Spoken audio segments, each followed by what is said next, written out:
nice hat. Hey, a hat. Hat, partner. Love your hat. Hats off! Hold on to your hat. Hat, hold! Hats. You need hats. Get the hats. Get the hats. Put the hat on, dumb Donald. Put the hat on. Oh, my hat. We are live.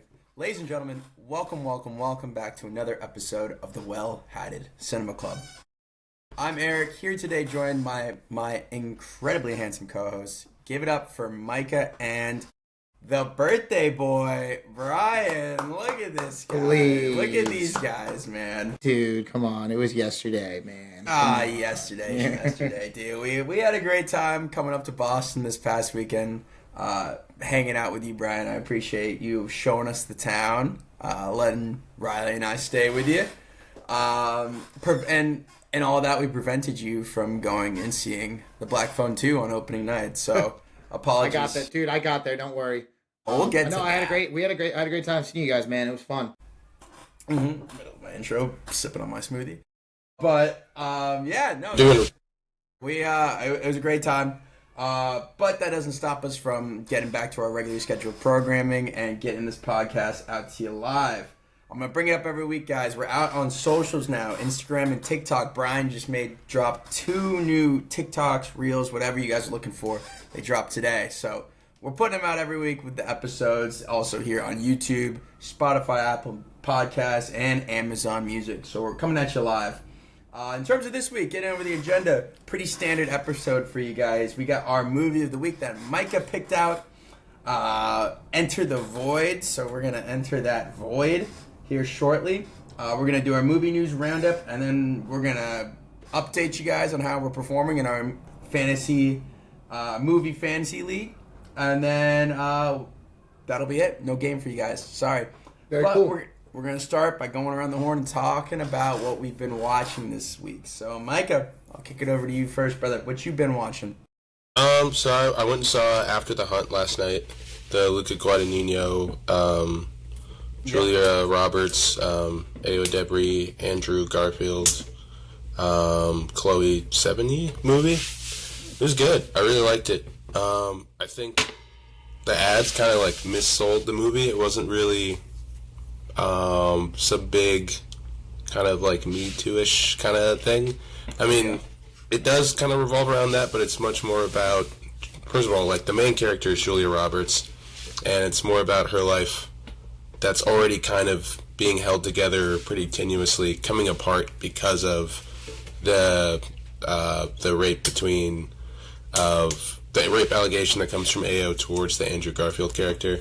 Mm-hmm. So I thought it was really good. Really liked it. It was solid. Cool. I don't know if either of you guys have seen like Tar or something. Kind of reminded me of like Tar-ish, where you've got like this kind of like an interesting, like complex kind of older woman figure. Maybe Tar's a little bit better, but yeah, it was really good. I feel like Luca's 2 films, I guess you can't really match the hype of Challengers, right? Or even Bones and All before that with cast. But I feel like between Queer and this movie, those 2 kind of, I wouldn't say flown under the radar, but I didn't really hear much about Queer. I probably wasn't looking where I needed to look. Mm-hmm. But I'm glad to hear that you liked it, and we'll see. I mean, do you see it gaining? I mean, I kind of was looking at it for the box office numbers. Didn't report anything on it. I don't know what the budget was, but do you see I don't know. It's probably pretty small. It's a Julia Roberts movie, and she's really good in it. Like really good. So I could see maybe Julia Roberts for lead, and then I thought Andrew Garfield had a tough job to do. I thought he did it pretty well. Yeah. Cool. Ayo is good in it, but she's kind of like between all of the older cast. She's just a little bit, they're just a little bit better actors, been acting longer.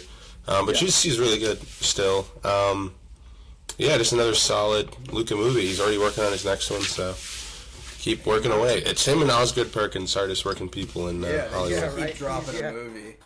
That's a great comparison, honestly. Yeah, I saw that tweet, Brian. What have you been watching, my man? Let's talk. So I kind of it was kind of slow for a little bit. Then like during this week, it's been really slow at work, and I just been just kind of cranking some out. So no Bond this week. I had to take a break. I couldn't do it. But I watched a couple. Rewatched The Wild Robot. It's always delightful. I watched Guy Ritchie's The Gentleman on Netflix, which I had seen a while back. If you don't like Guy Ritchie, it's probably not the movie for you. I think it's great. I feel like it's one of those movies like I dare you to show it to someone and have them tell you they weren't entertained. I think it's sharp. I think like it, it tries to it plays on the whole like non-linear storytelling where you're jumping from time to time. It actually goes full meta at the end, which I they're pitching they're pitching a screenplay while telling the story of what's happening, and then they actually show him going into Miramax, which is the studio that practice, and it's just kind of funny. Then on the horror side, I watched Ethan Hawke's Daybreakers. I did Ethan Hawke double feature on Monday. Daybreakers is a interesting one. It's a vampire movie, kind of a reality where the whole world is vampires, and now there's a blood shortage, and stuff is happening. It's a movie that's good but not great. I think I always say that it's just a little bit more of a budget and a few tweaks away from being something really good. Like it's a really unique concept, but like it gets bogged down by some pretty bad choices and some horrid writing and and some of the budget, the like burning effects. They're rough. I think it's an Australian film originally. I don't know if that factored into that, but that's not what people want to hear from me. They want to hear about the Black Phone 2, baby. Yeah. I went to see it. Talk. And let me tell you something. It's nothing like the first one. It's Nightmare on Elm Street. That's what it is. Yeah. Is that not his thing? He's murders children? He's the grabber, Micah. Well, in the first movie, yes, no, I see Micah's point. But imagine the first Nightmare on Elm Street was Freddy Krueger before he became Dream Hunter. Like, he's alive. The grabber's alive and well in the first movie. And now he's not.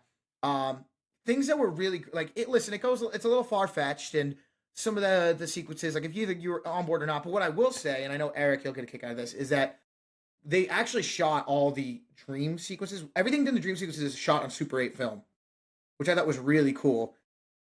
Scott Derrickson really he went back to his Sinister roots because they do a lot of these absolute batshit insane sequences on Super 8 with like this creepy score and these crazy imagery of just like children getting decimated.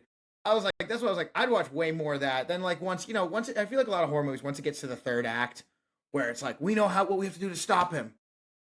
You know what I mean? It gets a little silly, like anyone does. But it was genuinely pretty creepy. There was one jump scare. I spilled some popcorn, which I don't usually do in theaters. It got me. I was leaning in, which, you got to know better than that, Brian. I was leaning in like, oh my fucking God. Yeah. Man, it was solid. And I found out that I don't want to misquote this, but I should have like wrote it down before, but they really shot everything on Super 8. And for when they had to cut it differently, because obviously it's different, but they didn't just like throw the Super 8 filter on their camera and call it a day. And I can appreciate that. And it works. It's got a feel. I don't know who did the score, but it was great. Yeah, so that was my watch. The only thing I really have to report is Carly has never seen Avatar. So we watched 1 last night. We're gonna watch 2 after this. Nice. Doing my due diligence. I would love to see it in theaters. We got the subwoofer hooked up, doing our best, and she's gonna go see 3 in theaters. But she liked the first one, which is crazy. Kind of. I know I'm gonna watch 2 in a minute after this. Yeah. 1 looks so good, but even watching it, I'm like, this doesn't look as good as 2. Like it almost looks dated, even though it's incredible to look at. Yeah. So those were mine. And Eric, I'll slide over to you last. No, that's a great slate, Brian. I honestly should have gotten second, so you could kind of bring us home without all that good stuff. For my flights to and from Boston, I was able to finish. I covered down your bonds on your week where you checked off, but I did the classic too for our generation. I watched Casino Royale and Skyfall. Classic. Just feel good movies. Finishing Casino Royale at the plane at 7:15 in the morning was tough with the Mads Mikkelsen and that's scratch my ball scene. Yeah, that was a couple skip 10 seconds, and I was sitting in the middle seat. So, yeah. But other than that, I know we don't really report much on shows or whatever, but I did get to watch the second half of Midnight Mass with Brian in we did watch that in Boston. We on his watch through. It was great. I haven't watched it since it dropped in 2021. And the score, I think you said you got it on vinyl. That just rocks, man. Oh yeah, I do. So excited for more Flanagan's work. We were talking. Like, I know he's got the Carrie show coming out soon, and then we were saying how he was connected to the Exorcist movies, but it might be gone now. Yeah, that we saw it this weekend. It might actually be falling through. I don't blame him. Eric, I did write this down because I think you'd get a kick out of this. I don't want to talk much about the show because there's nothing really to talk about in this pod. But they put Solar Opposites, a Justin Roiland cartoon on Netflix that I used to like, and I've been just watching because I don't know why I think it's funny. I just do. They make a "Now You Three Me" joke in the second season, and I thought that shit was mad funny. Yeah, they have they're in a wooden city. Hey, listen, I don't think they trademarked. I'm just saying it was just funny. They're in like a thing and they're watching an ad with Woody Harrelson, and he goes, "You may know me from Now You Three Me." The quest or something, and I was like, "Oh my god, I can't believe that joke's not original." I love it. I thought that was so funny. But yeah, no, let's get right into it. I just thought you'd get a kick out of it. Micah, let's talk about your movie of the week, man. Why don't you give it to us straight, man? Just give it to us. All right, we got 2009's Enter the Void, directed by Gaspar Noé, and so this is a psychedelic kind of story of a man's life and afterlife. We're following this guy Oscar, and Oscar lives in Tokyo. And Oscar, well, it's hard because the story is told out of time. But basically, Oscar is a drug dealer who sells drugs. He got into it to bring his sister with him to Tokyo because they have a tragic upbringing with the loss of their parents and then their grandparents, and they were separated through the foster system. And so then they reunite in Tokyo, and he's been selling drugs. And one of his friends, when he goes to do a drug deal, has turned him over to the police. He panics, ends up getting shot by the Japanese police force, and he dies. And then we see the rest of the movie as Oscar's soul as he examines his past, and then the future, what happens after he's gone. You see his sister, who kind of got into a bad crowd with the drugs and also becoming a dancer of the night. You see her struggles, ends up getting pregnant. You see his friends and the fallout of their involvement in his drug dealing, how they kind of took him down that path.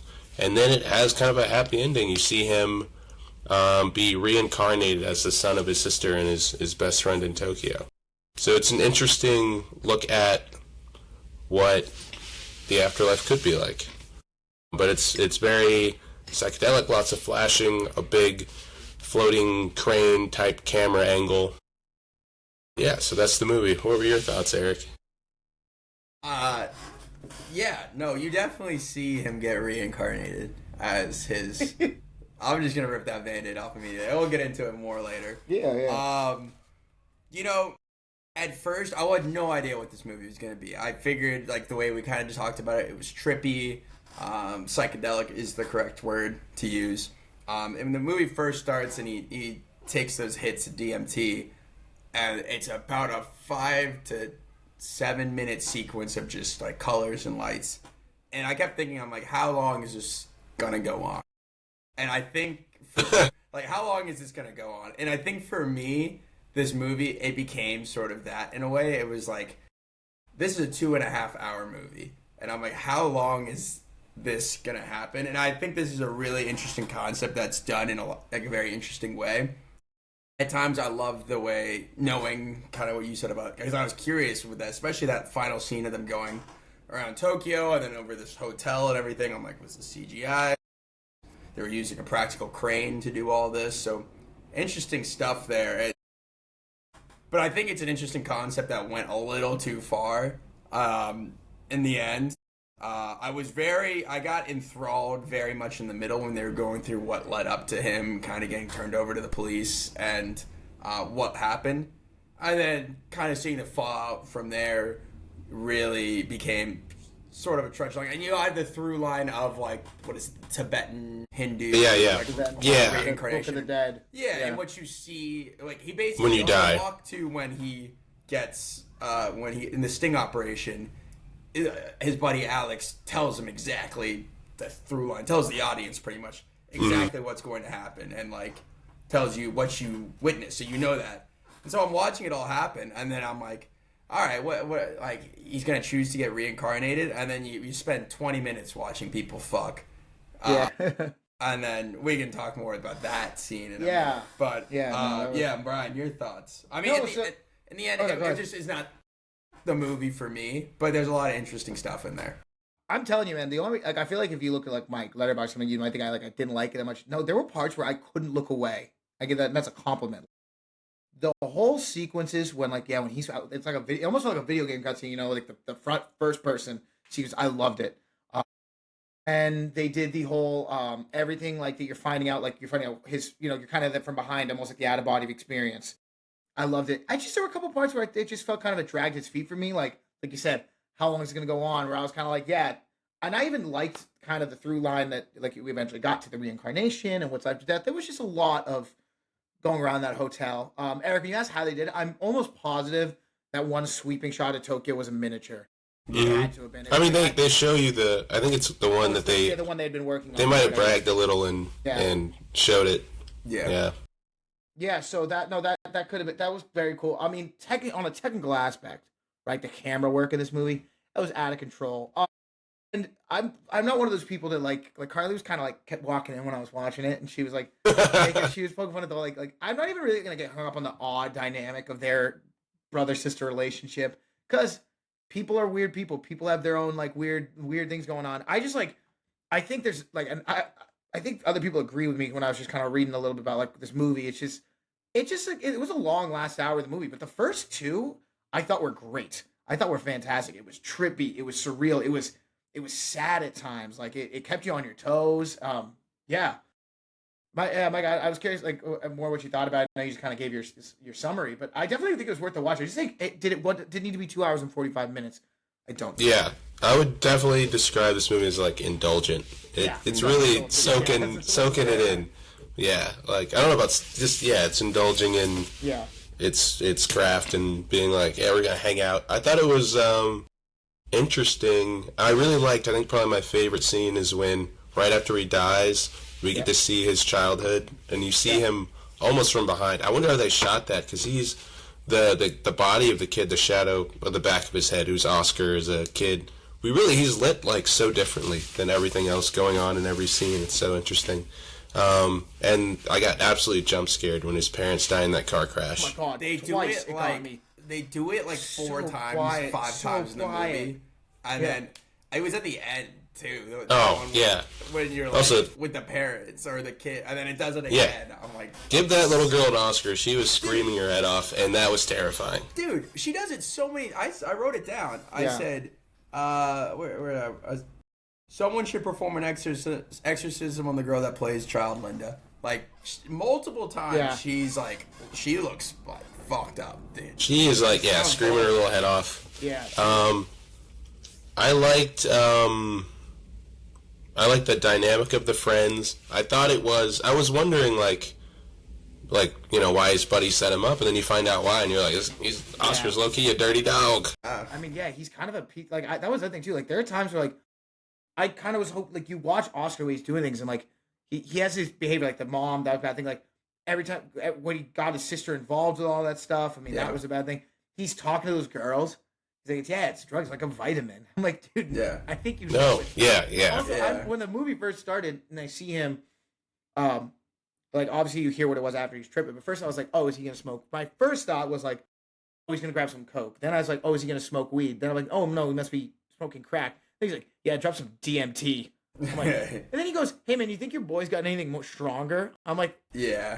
Yeah, he's clearly like really far gone. Yeah, because he's like stronger than DMT is insane. And he's like telling himself. At first, I thought I had a hard second for their getting into it because I'm watching the camera. You're watching him blink, which the blinking really threw me. And then I thought he was talking to himself, and then later you find out he's thinking, he's having conversations, but he's just like I'm not a drug. She called me a junkie. I'm not a junkie. And then you see him take 9 rips of DMT in a row to the point where he's just he transports to like the Ant-Man like miniaturized world where the quantum realm.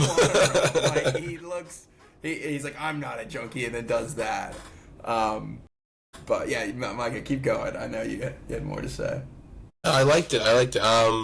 It's just like sad. Their lives are just sad. Yeah, horrible. Thinking about, I kind of, their relationship is strange. I was like, they're awfully close for 2 people who haven't seen each other since they were kids, and they were separated by the foster system. But I guess like at the end, it's like, okay, they keep saying like, first of all, Child Oscar thought a lot about death before anyone died. Yeah. He was like going around making people pinky promise, like, oh, if you die, we meeting up again? Yeah. Mom, sister? So then I guess he does, which was nice. But yeah, it is a little bit graphic, but I think that's more like a cultural thing. Yeah, no, I can see that too. Culture. I just like, when I sent that video, that was my thought, not from the end into the void and inside the void sequence. It was just so many scenes. That's how I felt watching when she's like, you think I'm more of a grown woman? I was like, oh, dude, what the fuck, man? Like, yeah, that's there's a couple of scenes where I was like, oh, because even man. in the beginning, the way they're kind of interacting in the room, I'm like, oh, that's his girlfriend, and like walks out. I'm like, oh shit, that was his sister. He keeps watching her at the strip club. I was Stop. Him like, pulling up like, to be a supportive brother. I was like, nah, maybe not there. Maybe not there. Maybe that was a weird opening scene, and then the through line of the movie is like, they've got a thing for each other, which is he's also kind of a dirtbag for that. He's like he's trying to sell drugs to his sister's friends, co-workers, whatever you want to call it. Like he's just like I don't know. Like you said, Mike, I think it's like a point where it's like this is a guy that's too far gone. Yeah. Obviously, Victor setting him up, sleazy, but also like you banged his mom. You banged his mom. Yeah. And then he was like really like had a weird cockiness because it's like, one, don't make a move on her in her kitchen in her house with her. Yeah. And then 2, when your friend asks you about it, deny till you die, brother. I don't know. You just some things you just don't admit. Like, hey, my best friend, I did in fact bang your mom. Yeah, like speaking of really Victor, candid. He was really Victor candid. really, and then when he calls you out of the blue to be like, hey, bring a large amount of drugs to the club. I just maybe I get it. Alex said something right off the rip. He's like, what the fuck? Like, no, have him come here. He said, yeah, and he's like, well, he won't because of what happened with his mom. And I thought his mom had found out because Alex just looks kind of young. So I thought maybe, his mom was like, found something and was like, you're not allowed to hang out with that boy anymore type stuff. But no, not quite. I love that scene, though. I just want to talk like things I liked with the movie. I love the scene when him and Alex are walking to the club. Yeah. There's something about the dialogue, like, it's just so, like, it felt like I was, like when you play a video game and you feel like you're being part of the character. It felt like I was. And it was just a very effective use of first person, because they don't usually do first person movies like that. And I think it worked well. And plus, like, just like the glowing lights of Tokyo, it's just all like looked real. And like, I don't know. It was very effective. It felt very cutscene-y. Yeah, Brian, to your video game. I liked it though, but like it worked. I don't mean that as a negative. I mean that as a positive. Speaking of first person, one of the most jarring things was when he got shot. That was so upsetting. Yeah. That was so upsetting. Yeah. And that's probably what it. I mean, I can only imagine what it's like to be shot. Why was he yelling about having? That was a bold strategy. Yeah. Oh, I've got listen. a gun. I watched a few of these John Woo movies now. I would not. The Japanese police. They will air you out. The Japanese police will air you out. I wouldn't have said that I love the at all. Cops' first reaction coming in isn't like, "Holy shit, we just killed a kid without a gun." They're like, "We got him. Look, there's the pill." Like, cops are still cops. They're like, all right, we killed him. We got him. We did our job. The Void looks like a shitty bar though. Yeah, like a tiny little bar. I kind of thought it was like a big nightclub. It wasn't. The intro sign goes crazy though. That was crazy. I gotta say, whole opening credits, I was like kind of stoked for this movie. Again, completely surprised when you get thrown into first person. Yeah. I thought I was gonna have an aneurysm for a second, or like a little stroke. But I gotta say this hot take: was Mike a good boyfriend? They kept saying that he was an asshole and all this stuff, and I get that he hired her to be Mario. a dancer. Oh, Mario. Sorry, not Mike. Mario.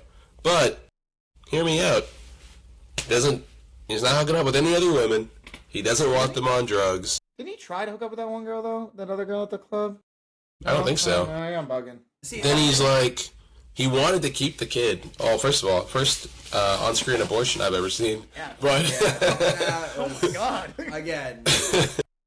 And then when you go back to looking at the result of the abortion later and zooming in on it. Carly goes, that's not how that works. It's like they just leaving it in a bowl. Also, I mean, clearly, I don't know how much medical expertise the actress playing the nurse had, but she was just going, like, half an inch inside, just kind of rattling stuff around, and then, all right, enough of that. She was like, tap, tap, tap. All right, just kind of tap. But, what was I saying? Mario. He's supportive, when she's crashing out reasonably over her dead brother. Yeah. They just kept calling him an asshole, and I was like, I don't see it. But it's a fair point, Mike. I mean, but it's because his boy was scheming on her the whole time. Yeah. He ultimately came up in the end, but Alex went from living in the sewers, like huddled by a fire, by choice. By choice. By getting a jacket, and first thing he's asked for is cigarettes. Then he goes to the hotel to have coitus with Linda. To make our boy. Oh, yeah, to reincarnate our boy. Back out in the world. He's like, I gotta reincarnate Oscar Stat. Speaking of, that was a crazy scene. There were so many times because I watched, but it didn't spoil anything for me. But you sent that video from Chris Pratt. Of the like, what? What the fuck, man? And like, so when we got to Hotel Love, or Love Hotel, by the way, very on the nose, I'm like, oh, okay. And then the crane goes in, and you go through approximately 7 different rooms. Room 6 is Victor giving the Sam Spun spin cycle to some randos, which I was like, oh. And then you got the whole glowing lights thing from the Hindu thing. I'm like, oh. I'm just glad he didn't kill himself, but yeah. He didn't kill himself. He just giving out head. And then cuts to Alex and Linda going at it. I'm like, oh, nice. And you go out of the crane, takes you out. I'm like, okay. But first, when he's in there, he goes first person on his boy Alex, railing his sister. I'm like, he does that a few times. He's like, let me get first person while you're. Yeah. Different girl. Was it a different girl at some point? It was in his parents. It was his mom, right? It was his mom. Because he walked it on them when he was a kid. Yeah, that's what but it then was. he's his dad. Yeah. He becomes his dad for a second. That's what I was curious. He does have like a weird mom issue throughout. Yeah. Lots of like breastfeeding imagery. Yeah. And so the crane, after he's watching his sister and Alex fuck, like comes out. And I'm like, all right, that was weird. Then he goes back in. Well, we stopped by the plane from the beginning of the movie. Yeah, so he can look at his mom's nipple, and then he goes back into him again, plowing his sister, to then cutting again to his mom getting railed by his dad, all first person, to then going inside of his sister, and that scene happened. And at that point, I was that went. I was like, Micah, defend 3D, go. Like, What do you mean 3D? 4D? I was sitting there on the couch, on that couch right there looking at the TV, and I tried to... Was David watching with you? I was like, oh my God. I wrote down no and all That's hilarious. It felt so fucking educational, because it just cuts to like an educational video of like, this is how the sperm fertilizes the egg. It attached itself to the egg. Yeah. The spermatozoa enters the egg. That's what we get. But I was like, when it came, at first I was like, oh my, are we where I think we are? Then I was like, didn't you see it? There's tsunami. Then he's like, I'm like, oh God. I was like, hey, what's that? No. And then crazy. cutting to him getting born as his nephew. I'd assume nephew or niece. We don't know the gender of the child.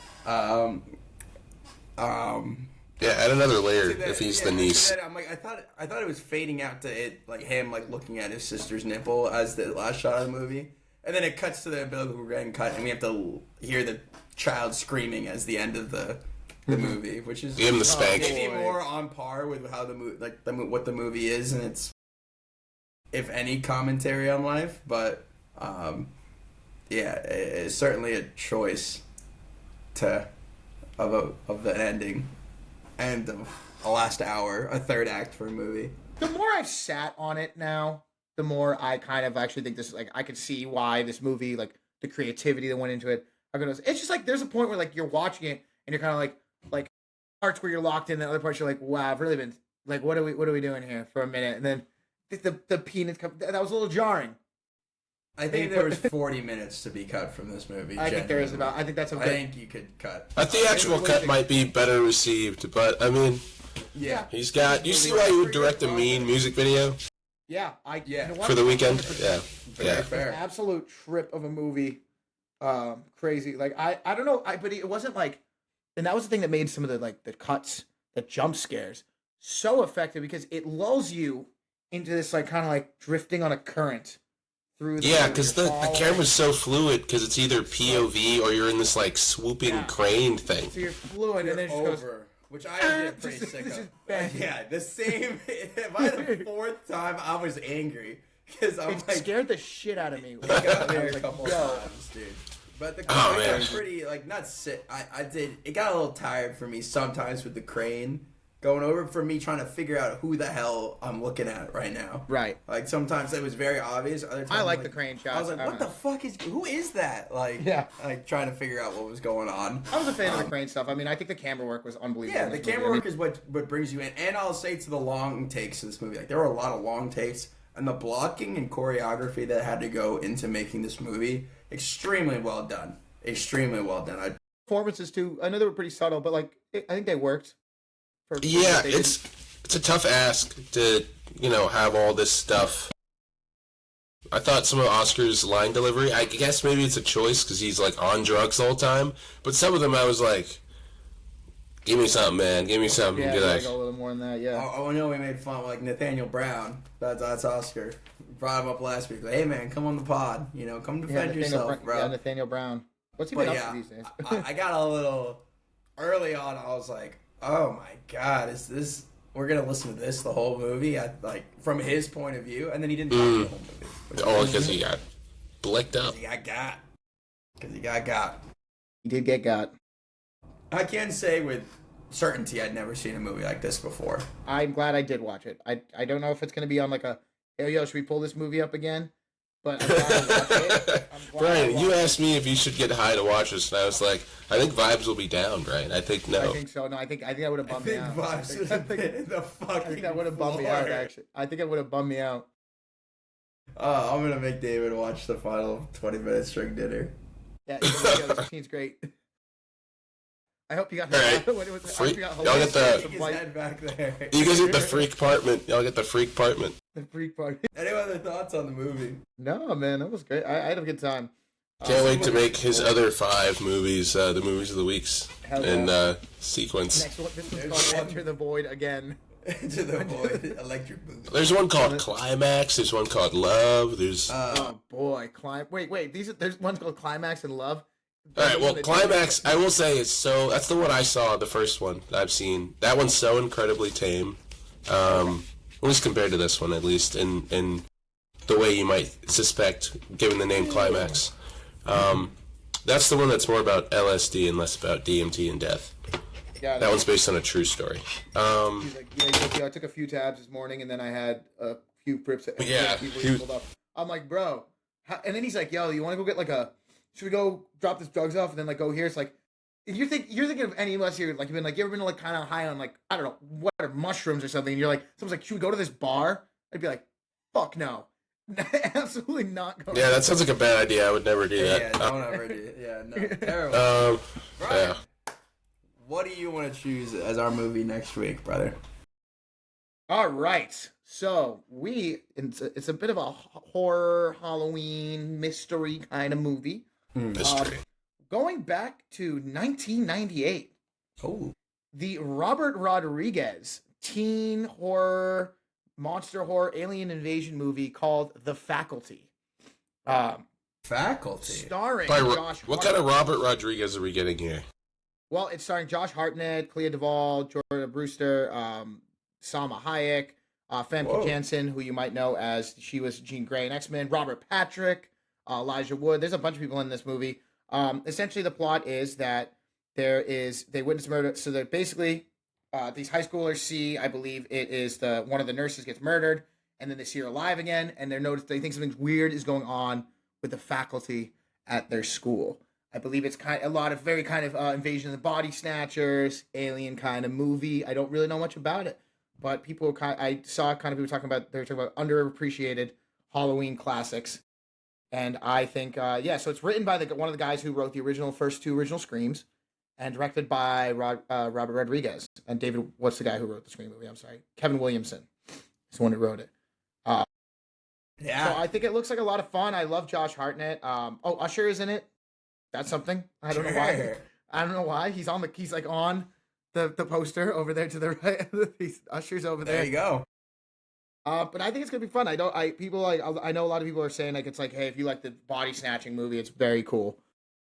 So, and I love Robert Patrick as a good '90s villain. So that'll be fun. I assume you know. Sign me up. This is, I can say wholeheartedly, Brian, I've never seen anything. So I'm excited. I know over the weekend you were like, this movie that flew under the radar. I can't believe no one's like. I had never heard of this movie either. I've never heard about it. I saw someone on TikTok or something was like, hey, has anyone ever seen this movie? I was like, no, but I know two gentlemen who will watch it with me. I know two handsome gentlemen who will have to. Do you think Robert Rodriguez made this movie, fell in love with Elijah Wood, and then immediately put him in Spy Kids 3D? I'd like to think he did. I wonder too, because it's got a good cast. Robert Rodriguez is kind of, like you said, what kind of Robert Rodriguez are we getting? We're getting a From Dusk Till Dawn kind of thing? Or are we getting a... well, he's only got two modes. He's got adult mode and kid mode. I think this is more adult mode. This is... I wasn't gonna, if I went on there and I saw it, people were like, this movie sucks ass, I'd have been like, you know what, we could probably skip it. But I think it should be fun. Yeah, you know what? I'm not gonna say no to a movie of the week. Hell yeah. That's the spirit. All right, move right on to movie news then, I guess. Brian, this is your movie. Why don't you talk about about the winner of the weekend? So I got a little bit of fantasy points, in case you're wondering. We'll get into that later. Black Phone 2 opened globally to $42 million, leading the domestic charts with $28 million, higher than the Black Phone opening domestic weekend of $23 million, and that movie had a budget of $30 million. Original film made $161 million on a $16 million budget. This is really good for Blumhouse because they've had a rough go of things. Wolfman and Megan Mithrigan 2.0 did not do so hot. Whose fault is that? Yeah, I saw they have Five Nights at Freddy's 2 coming out. Yeah, which showed. Whether it's good, I don't know how good that's going to be, but it'll bring in money. That'll make money. People like it. People love it. Yeah, it's a huge phenomenon. But yeah, the Black Phone 2 performing well. I think the Black Phone 1, if I remember correctly, that came out at a real, it was right when theaters. It was I think it was 2022. So it was I think it was when the theaters were still trying to come back. I don't think it made a lot of money. It's gotten kind of I don't want to say cult status because it's a 2-year-old movie, but people have gotten really into it. I already talked about the second movie. I think it's pretty great. It's a little far-fetched, but I definitely think people were out in theaters. I was at a Monday night showing, and it was pretty packed in there. People a lot of couples, horror nights. It's Halloween, so I think they released it at the right time. It's got the snowy aesthetics, but Blumhouse. It's good for Blumhouse because the Wolfman was one I was really excited about, and that. Is that true? You were hyped for Wolfman? I was excited initially because before you saw the trailer or after? Sick of that trailer. Before I saw the trailer. All right. I was saying when I heard that Leigh Whannell was doing a Wolfman because I like the Invisible Man. Once the trailer came out, I know what you mean. That was that was dumb, but yeah. So what else made and what fell to number 2 now that the Black Phone 2 is at number 1 on the box office?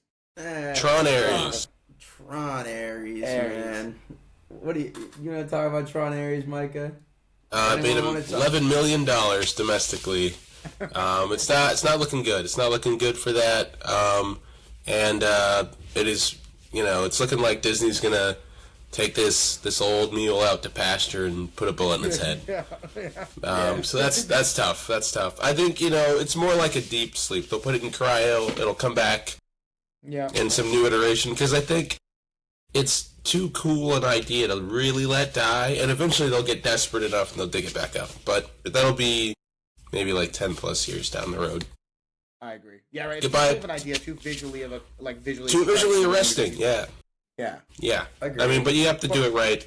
I think you get your ass back in the void or whatever it is. What's that third here, Eric? Let's talk about Good Fortune, which was one of the other big movies coming out this weekend alongside The Black Phone 2. Well, Good Fortune, man. It opened at $6.1 million domestically, good enough to landed third on the domestic chart. Had a budget of around $30 million. I don't see a world where it's gonna get its money back and then some. Personally, I mean, with just a $6.1 million return. I don't have its numbers globally, but I don't see people necessarily clamoring to go watch the Good Fortune, despite good reviews. I think this is. I've seen it got pulled in pretty good reviews as well. Sounded kind of similar to movies like Roofman last weekend. These original non-IP movies are just getting real hurt at the theaters. At this point in time, I'd say like The Roses fell victim to this exact thing after The Hunt. Some other Kiss the Spider Woman. These are just like smaller, more dramatic kind of movies that just they don't know how to sell them to people for these like dramedy comedy Good dramas. Fortune seems like one that would have made a killing back in the not a killing, but a movie that could find second life or its money with rentals or DVD sales. Because I could see, does that make sense? Like it's a comedy with a lot of like marketable faces. And you could see this being something that gets rented on demand by your family on movies. Yeah, if Redbox still existed. Yeah, you could see this being DVD shelves, people buying. Because, I mean, Matt Damon's talked about that mid-budget movie. That's where a lot of them made their money. And I think the problem with this is it's going to get stuck on streaming somewhere eventually, and then it just doesn't do anything. Because it is Aziz Ansari wrote and directed it, right? I believe that's the case. Yeah. It's an original idea, and I like Keanu, I like Seth Rogen, but, it's like, I think this was tough to get people to get butts in seats. Yeah. In theaters. Very just tough. In general, too, like, obviously you're coming off a second weekend in Toronto Aries, but for these movies, The Black Phone 2 and Good Fortune, we're going to talk about the movies upcoming this weekend, but for The Black Phone 2, I think it's got a solid chance to have another decent weekend. But unfortunately, I think Good Fortune is going to get lost in all the other movies. It'll be fast-tracked to streaming. Yeah, for sure. Bad. We can touch as the last movie on our Why are we continuing to touch on Yeah. Dwayne. Come on. Let him tap out. Why are we dogpiling? He's submitting. He's asleep. He's out. Let him up. Let him get up. This fight's over. The Smashing Machine made only $329,000 this last weekend. That's good enough for 16th on the domestic charts. 16th? There's nothing out. Yeah. You're forgetting about Gabby's Dollhouse, you uncultured. Gabby's Dollhouse is burning bread. I forgot about fellas. Gabby. It's still burning bread. And with a total global gross of only $15 million on a reported production budget of $50 million. We've been saying that this is a big L. I think it'll do well on streaming, probably. Yeah. Or, And yeah. We want it to be said that box office numbers aren't necessarily correlated to this being a good movie or not. We liked it. Yeah. And somebody else that was a big fan of that is Christopher Nolan, who gave major praise to Dwayne Johnson's performance, saying, quote, "I think it's an incredible performance. I don't think you'll see a better performance this year or most other years." So for everyone shitting on this movie, I bet you like Christopher Nolan. And the fact that he likes this movie probably irks you a little bit. So just think about that before you go jumping on the bandwagon when a movie isn't doing so hot at the box office. Just saying that it's bad. But in terms of this upcoming weekend, we got a lot of wide releases. Speaking of a movie that whatever, but Springsteen, "Deliver Me from Nowhere" is coming out this weekend. as well as Chainsaw Man, the movie. Probably butchering that, but I think that's right. I put it in here because shout out David. Because obviously David, Demon Slayer guy, made, man?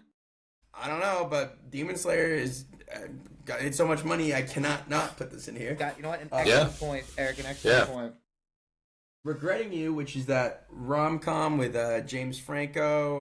Who's the writer that's an adaptation of Colleen Hoover? Colleen Hoover. I've heard nothing but terrible things about this movie. Without Regretting You was one with Mason Thames and McKenna Grace. McKenna Grace. Dave Franco is like old. Dave Franco's in it. Yeah. Oh, sorry. But Mason Thames is one of the guys. Yeah, he's got back-to-back weekends. He's having a huge year.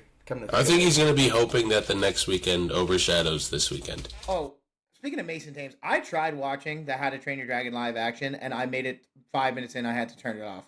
It was horribly unwatchable. It's like I couldn't stand it. Needless to say, that movie made money. But it's shot for shot, you know? Like, what more could you ask for, right? Yeah. Better and then, movie. Another wide release, Blue Moon. Speaking of Ethan Hawke. Your guy. Yeah. Ethan Hawke and Mason Thames having back-to-back big weekends for them. I saw the trailer for this. Yeah, this is a movie that's got some award buzz. Mm-hmm. Yeah, it is Linklater. Yeah. So he loves himself. Get the actors in one room. We're doing something. Yeah, I think this movie's He's actually been filming this for 15 years. They did 15 before. Now it's 30 years. They did put a lot of prosthetics on Hawk to age him up a little. But this is a movie. It's also got, I think, Margaret Qualley and Andrew Scott in it. That sounds right. Yeah, I know. I think Andrew Scott is definitely in it. So I don't know, a lot of buzz about this movie in terms of awards, those performances. So we'll see. It releases also coming out. Frankenstein, which I'm going to see tomorrow. You suck. I hate you for that. Very excited for that. 35 millimeter. Shout out Riley. And then Begonia. The bald viewing. We made jokes about it. We sent some shit. It actually, like, if you want to go find the footage of the bald viewing, it happened, and it's pretty. There's a room, a room on planet Earth I'd rather not be in.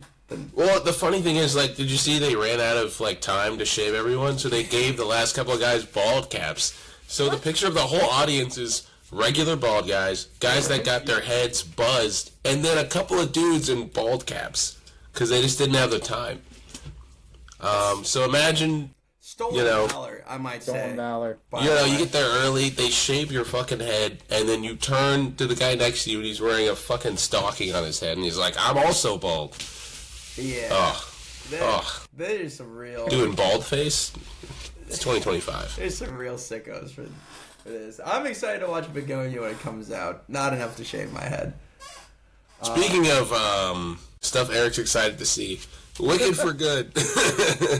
Eric being cowardly to do something.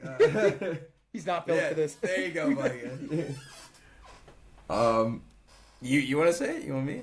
Yeah, go for it. Go for it. Last week we reported on the fact that Wicked director John Chu had come out and said that they apparently had enlisted a big name actor, I think was the phrase he used, to voice the Cowardly Lion. He said, "You wouldn't find out about this. You're not going to find out who it is until the red carpet." And then 2 days later, they just said, "We're going to do it." Well, people were saying that James Corden. People were like spreading a rumor that it was James Corden. So I think they wanted to jump in front of that. Okay. They wanted to. They were like, whoa! It's not James Corden. They were like, please, it's not James Corden. They were like the worst. Right, but like, think about it. He would want it. He would do it. He would want it, and he would do it. He'd want to do it. So that was my question. Who is it? It is Academy Award nominated actor. I have it right here. Coleman Domingo. I was going to say Coleman Domingo. I like Coleman Domingo. That's a W. We love that. I'm excited. That brings a little more to and legitimacy to this, to a movie that is going to get award. I mean, I gotta say, the character design for the lion looks insane. What's the thing I said? It looks crazy. Built for this. There's got to be a line between the new Lion King, quote unquote, live action and this lion. Like, there's emoting too much and there's emoting not at all, and you got to find a happy medium. Like, and the happy medium is Aslan from Narnia. Yeah. You can't. He looks insane. That guy versus fucking Let me pull He it up. looks like a fuck. Yeah, he looks like the. He just looks. He looks crazy. It's so good. But yeah, Coleman Domingo, no complaints here. I love it. I love seeing him in a movie. I think we already talked a little bit about the marketing, but like, yeah, I didn't hear the James Corden stuff, but That's I so assumed funny. this was a marketing strategy that they like had talked about. Like he wouldn't pitch this as a surprise without, and they would have told people a while ago. I feel like. And the fact that maybe James Corden was enough for them to abandon that plan. They were like, "Oh no, that'll turn." Like, think about. I had forgotten that like that was a thing during like movie musicals for a while. That it was like stop putting James Corden. They just couldn't escape him. He would be in the middle of L.A. humping your car. Exactly. So they didn't do that in Cats. I forgot that happened. And then they didn't do it enough. I'm sorry, they didn't do it for Wicked 1. So I like forgot when they were like, "It's gonna surprise who's gonna be the cowardly lion." People were probably like, "Oh God." You're like, "Oh my God, it's James Corden." Holy fuck.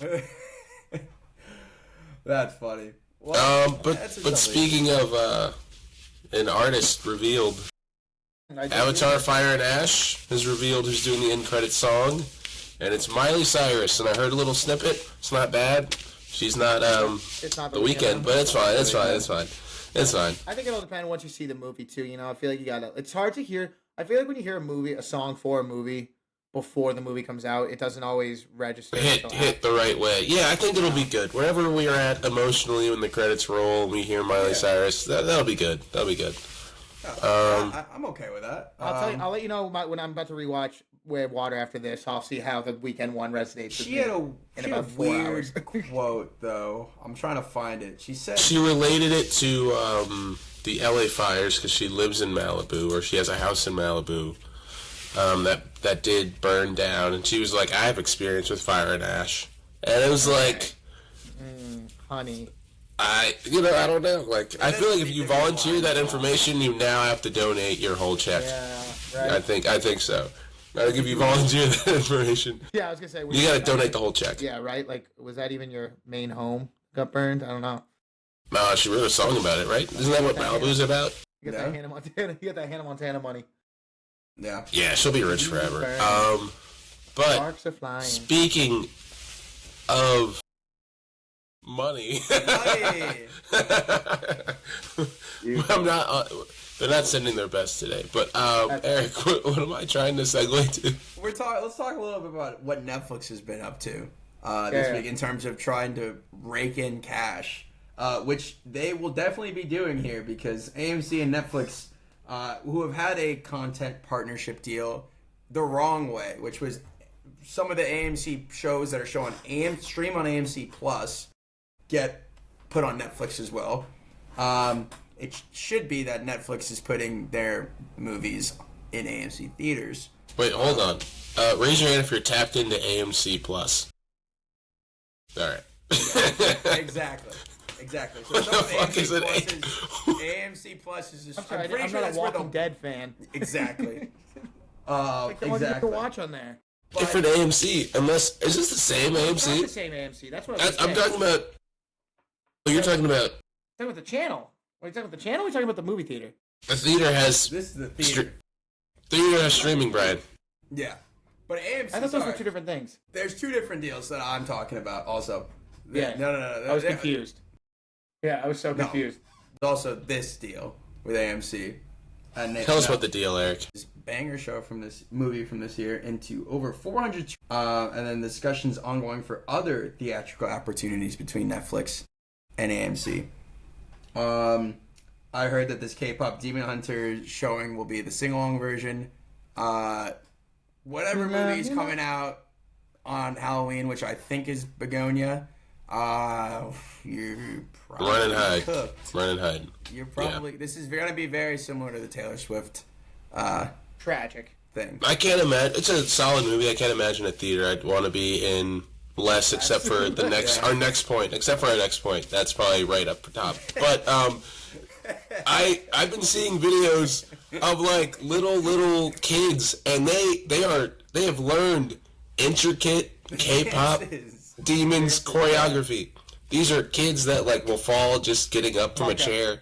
have managed to incorporate jumps and spins and moves and like the little shoulder. I can't believe it. These kids coordinated off of TikTok.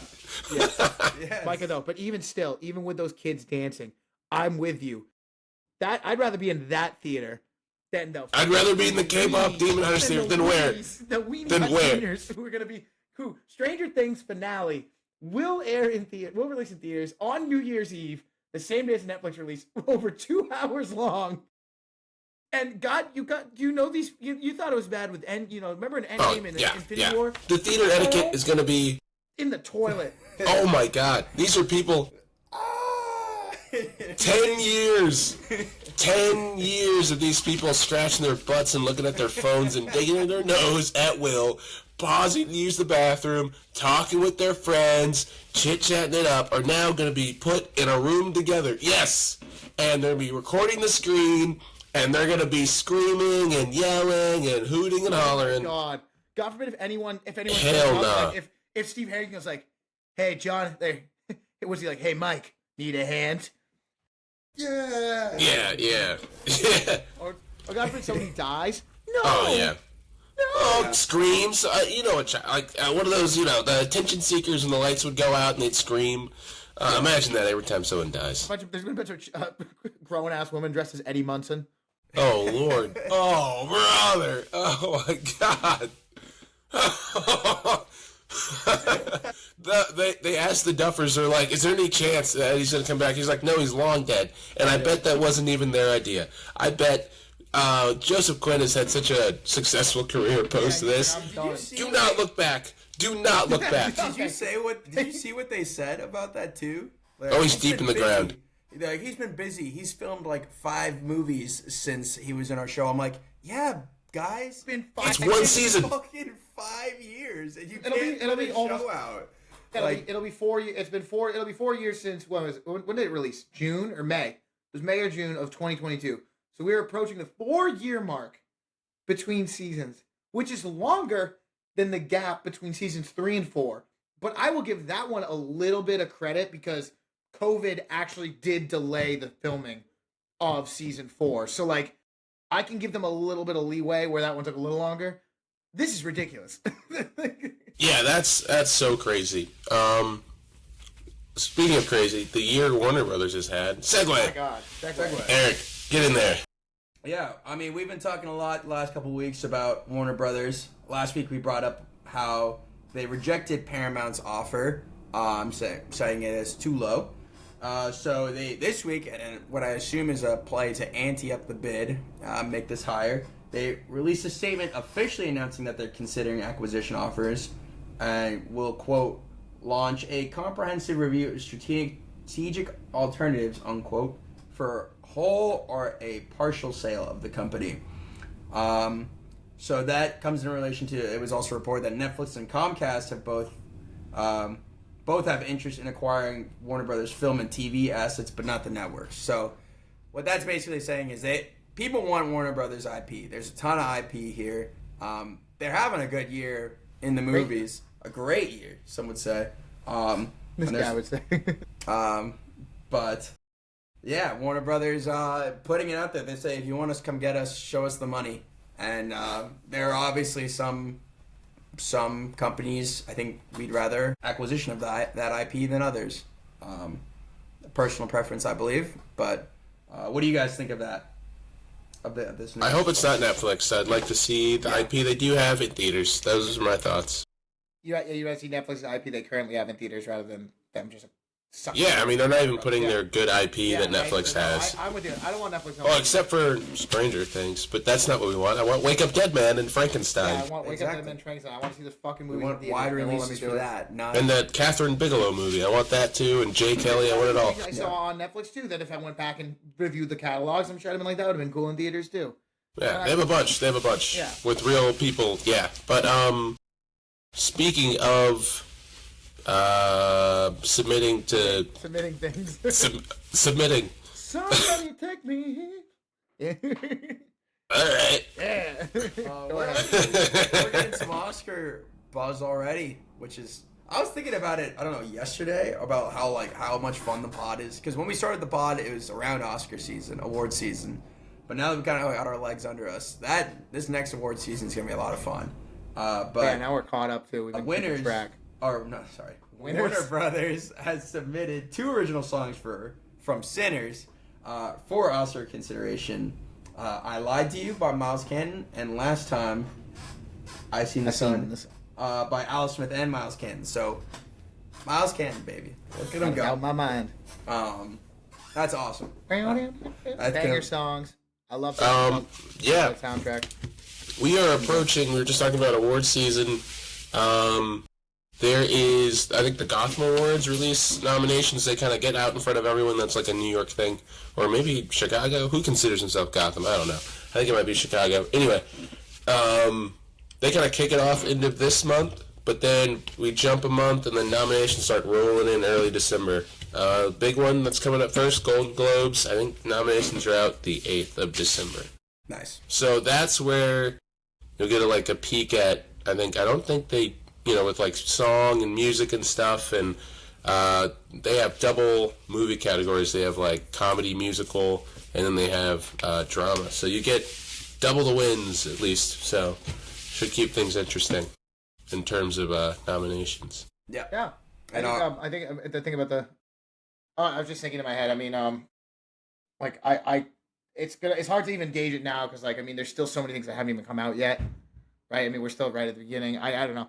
And also I know, Mikey, you're talking about the other awards, but these 2 songs, in my mind, it just feels like a movie. Sinners should win best original song, but the Wickeds of the world have not come out yet. You don't have to worry about Wicked, dude. It's K-pop Demon Hunters. You gotta work it about. Oh yeah, K-pop. Yeah.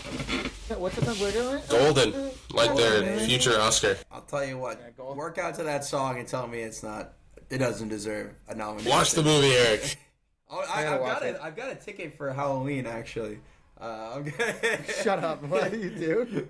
I'm gonna do the dance and everything. I'll go in there, Brian Almer. Was it you're my soda pop? Come on, get in there. Get your shoulder moving. To round out our talk on some of the studios and the companies out there, and just the business side of the cinema world, and F1 have signed a 5-year deal for F1 races to be available exclusively on Apple TV in the U.S. starting in 2026. That's worth about $750 million. This is a follow-up to Paramount getting the exclusive U.S. media rights to UFC through a 7-year, $7.7 billion deal. Jesus Christ. That's a big difference. Starting in 2026. When you're looking at some of these, who's got the cash flow? Oh, my goodness. Is money even real? What do you mean? Yeah. $1.7 billion. $7.7 billion for this. So, Warner Brothers, we said it, we don't want them to go to Netflix. I feel the same way. Micah said that. I feel the same way. I wouldn't mind seeing them go to Paramount, but we're going to find out here. They're going to have to make a better offer to Warner Brothers, apparently.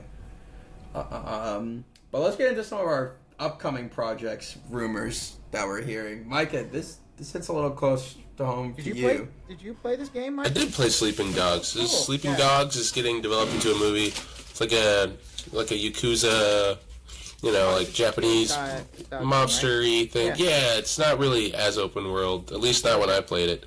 But our favorite actor, Simu Liu, is the one that debuted the script. So you have to connect the dot that he is the lead, which is fine. He's a capable fighter, absolutely. He's got great physicality on screen.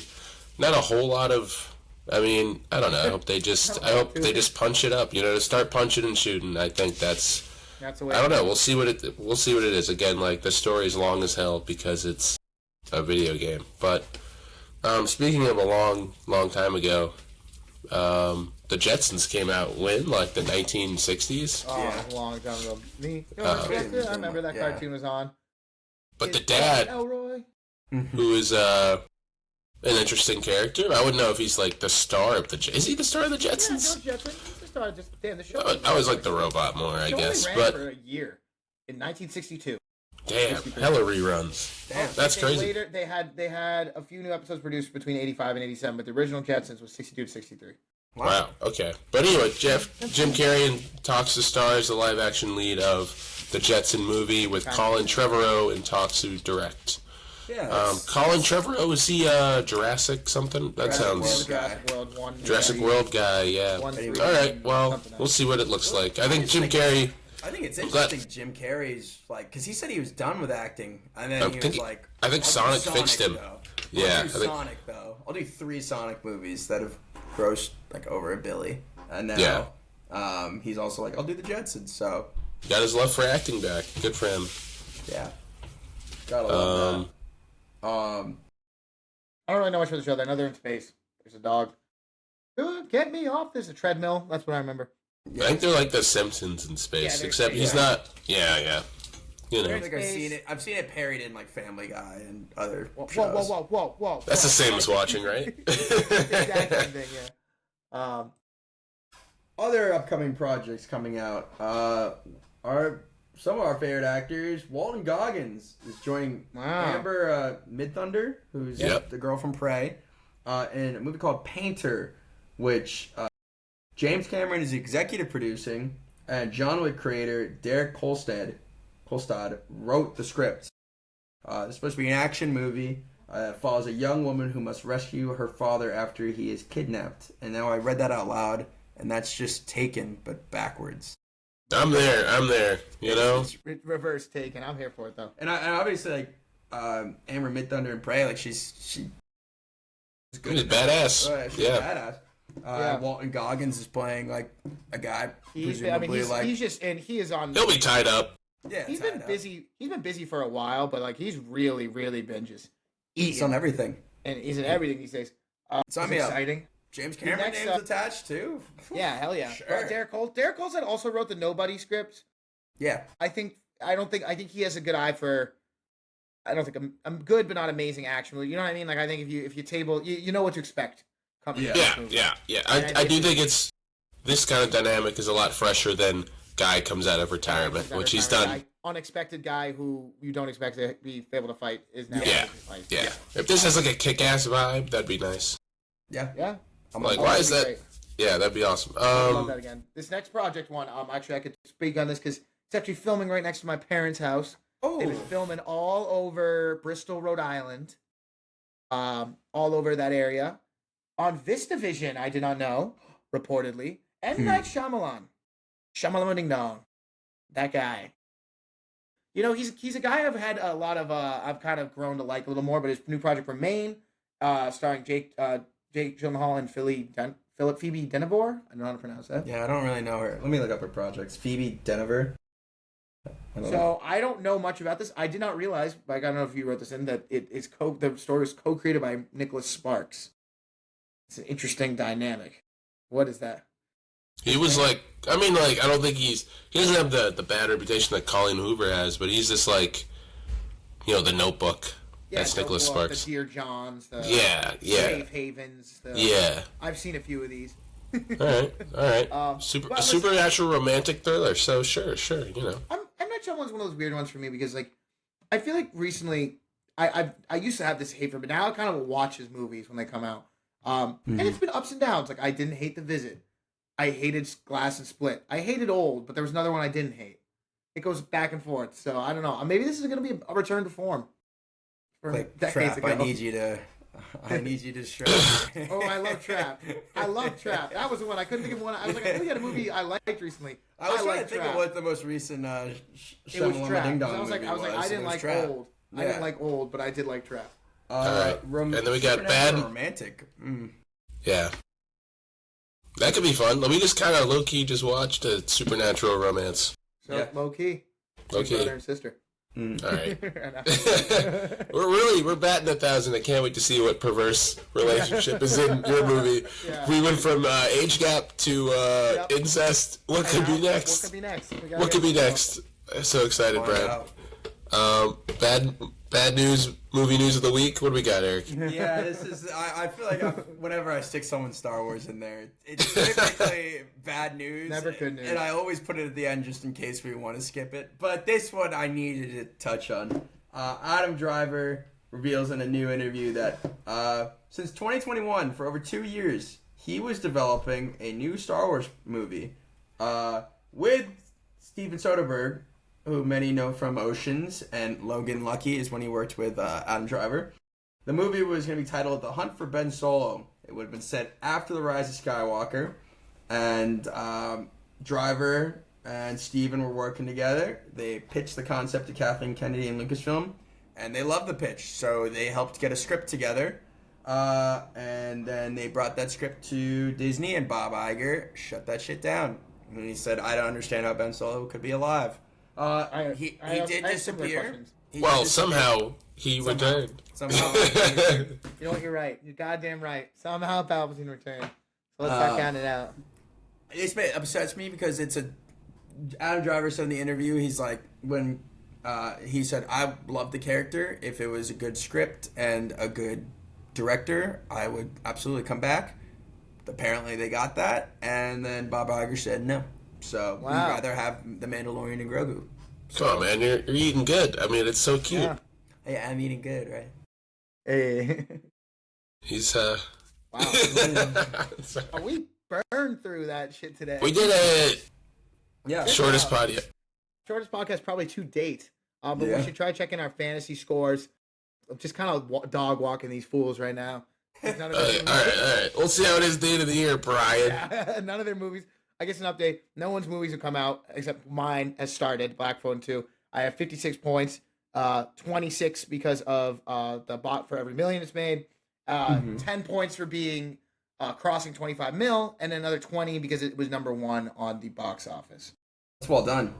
That's really well done. That's I feel good. like we need to write in like our so we can all see them. Like some good math. Well added Cinema Club. Yeah, well added Cinema Club. Yeah, that's right. But to be fair, nobody's even played. I basically a guy on Thursday Night Football, and no one else has played yet. So you'd be like, yeah, we lead the league in touchdowns in week 8. That's right. Yeah, that's right. Right now, I got 2 touchdowns and there's 0, but no one else has played. Yeah, so it is what it is. But we'll see. No, it's a good start though. I'm glad the Black Front did well. I knew I picked it for a reason. That's a $5 movie. And I was telling Mike before you got in, Eric, the guy from Vulture is clearly not a fan because he sends the email for like people who have the movie and he goes like, yeah, pretty surprising numbers here for a movie that sucked. And I'm like, damn, okay, calm down, Joe. Yeah. He was like, that's the most like, I've got to go to work today, and the work is watching the Black Phone too. Like annoyed, like he was the most annoyed email. He's like, I guess you guys got 56 points. Like, here, damn. I won't pretend that I wasn't big time skeptical of Black Phone 2, considering the first one. And then it says the number 1 and 2 says number 1 didn't make that much money. 2 was bad. Or something like that. He's really angry. He's a hater. Joe, my God. Joe, it's okay, buddy. It was a bad day at work. You'll get to write about a different movie. If you excuse me, I'm going to go watch Avatar. All right. Well, hey, good stuff. Peace out, fellas. Yeah, it was a good episode. We appreciate anyone listening. Go ahead, please. We appreciate any engagement. Like, subscribe, comment. Even if it's hate. I think it was... send us an email. It was... I get those. Someone this weekend at the Boston College game said, like, do you mind if I just hate comment on your videos? Yeah, he did say that. He's like, can I leave hate comments? So, I'm like, do it. We'll send you merch. Any engagement's good engagement. Brian will send you. Yeah, we'll send you personal merch. My favorite part was when they were like shitty on the pod, and then you were like, "Oh yeah, Brian's podcast. What an idiot." No, I'm not gonna name names, but somebody was like, "Hey, have you been like on a guest on Brian's podcast yet?" I was like, "No, I'm kind of like on it with him. Like I started with him. He's like, oh, shit. Brutal. Like, this guy's a loser." No, the well-hatted Cinema Club. I've never heard of those 3 cool guys. Yeah, really cool. All right. Bye. Thanks for listening. Oh, hold on. Hang on. I almost hit leave.